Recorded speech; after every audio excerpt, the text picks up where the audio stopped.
Early voting continues across Oklahoma. New laws going into effect today. And vaccine exemption rates among Oklahoma kindergartners have risen. We'll have details coming up on the KGOU AM NewsBrief for Friday, November 1st. I'm Nick Daniels.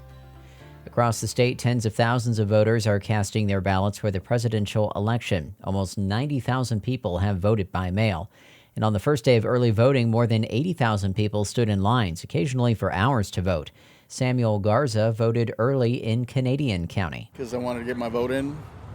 Basically before, it's not packed here on the day of voting, but I'm just anxious to get my vote in. The state election board reported heavy turnout across the state Thursday. By 4:30 yesterday afternoon, the vote total for day 2 showed more than 144,000 people cast ballots.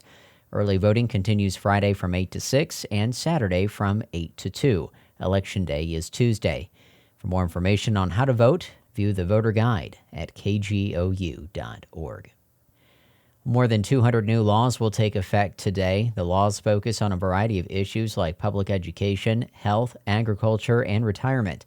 Some of the high-profile new laws include a Women's Bill of Rights, a ban on camping on state-owned land, and required age verification on pornographic websites.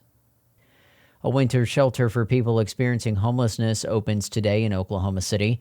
OPMX's Sierra Pfeiffer reports on what to expect from the shelter run by the nonprofit Homeless Alliance. With temperatures dropping, the Homeless Alliance's winter shelter will remain open until the end of March. CEO Megan Mueller says the shelter is designed to be low barrier and easy to access. The shelter is also trying something new in its second year. It will provide on-site medical care through a partnership with Healing Hands Healthcare Services. We are hoping that by having medical services integrated into our shelter, we'll better be able to identify when people's medical concerns are acute and maybe in need of a higher level of care. Mueller says the partnership will decrease the winter shelter's reliance on emergency medical services. I'm Sierra Pfeiffer. Turning over to health news, nearly 3,000 Oklahoma kindergartners had one or more exemptions for childhood vaccines during the past school year. State Impact's Jillian Taylor has more on the data from the CDC. Oklahoma's vaccine exemption rates among kindergartners has risen to about 6%. The CDC says exemptions over 5% can increase the risk for outbreaks of vaccine-preventable diseases. Required vaccines in Oklahoma combat diseases like chickenpox, measles, and mumps. Parents or guardians can fill out a form to declare a medical, religious, or philosophical reason for exempting their child. Nationwide, coverage for state-required vaccinations for kindergartners declined to less than 93% for all vaccines. The CDC says efforts by health departments, schools, and providers are necessary to ensure higher vaccination rates.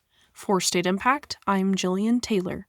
A little-known landmark in the Osage Nation is no more. OPMX's Anna Pope reports on the destruction of a famous Osage man's cabin near Pawhuska. It's been long rumored that about 100 years ago, the Osage man John Stink came back from the dead. Hotomoy lived south of Pawhuska. He was an eccentric recluse with a pack of at least 5 dogs. Shannon Shawduty is the editor of Osage News and a distant relative. She says John Stink's experiences were an urban legend, but Hotomoy's real story is different. But really, in reality, he was someone that needed help, and he only had his dogs because he didn't have any companions.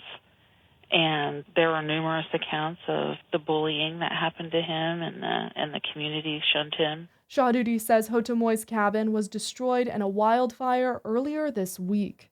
It was on private land and had been renovated. More recently, it was the site of community events. I'm Anna Pope. Read more news at our website, kgou.org, and follow the KGOU PM NewsBrief podcast. No matter what happens in Washington, the NPR Politics Podcast is here for you. For the latest news, insights, and analysis from the election and beyond, listen to the NPR Politics Podcast.